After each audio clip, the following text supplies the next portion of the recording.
The date on the letter told her that he'd died almost 2 weeks ago. What was I doing around here on that day? Why didn't I feel something strange or telling? She couldn't remember. She'd have been doing her usual chores, trying to coax the vegetables to grow, or realigning that fallen fence post and digging it deeper into unforgiving earth. Maybe she'd been chopping wood. Nothing unusual. Tears hadn't come when she'd first read the letter.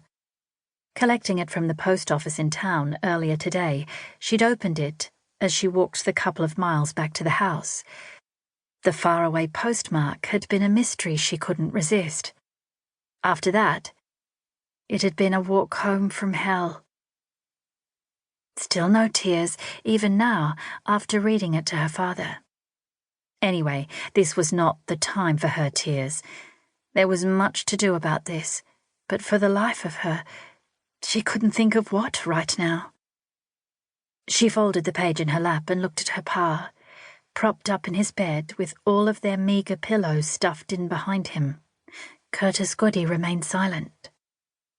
His drawn features were shut beneath his lank white hair, the dark blonde of his youth completely gone. Where had he vanished to, her father? So few years ago he was vital, strong and alive. Perhaps all the deaths, his wife, his sons, had left a gaping wound that finally sapped his life. He stared across the dim room that was the sum of their house. "Read the line again where he talks of regret," he said, and shifted under the blanket draped around his bony shoulders.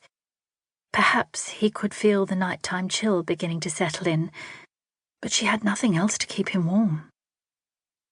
Holding the candle closer and unfolding the letter, she cleared her throat. "It is with regret I write to tell you that I have, today, buried your son George."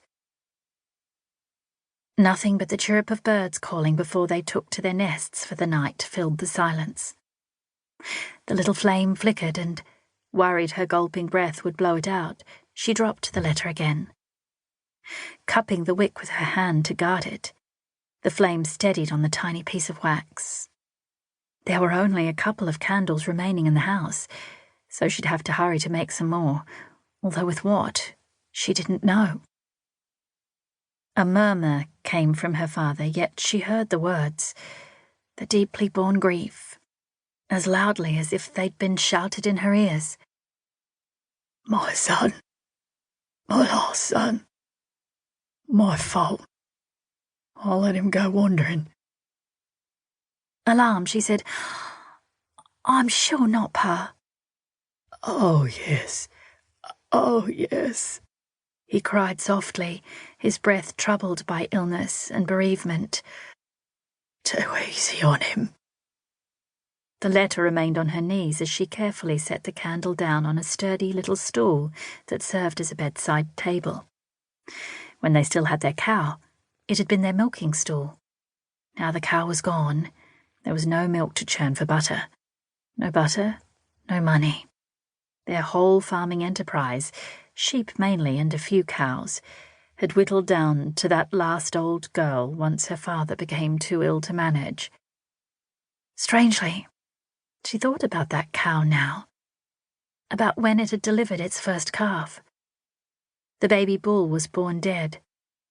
Its mother had stood over it for hours, cleaning it and trying to encourage it to life. Only when she finally plodded away, lowing mournfully, accepting her baby was dead, did Elsa find George and have him help take the small body away. George buried their dead animals. He said it respected them.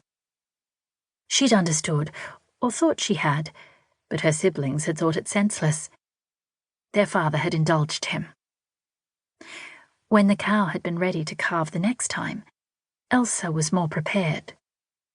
Old Mr. Conroy, a bullocky, had told her about lathering soap over a person's hands and arms, which helped to ease them inside the birth canal to grab the calf. Despite the massive contractions,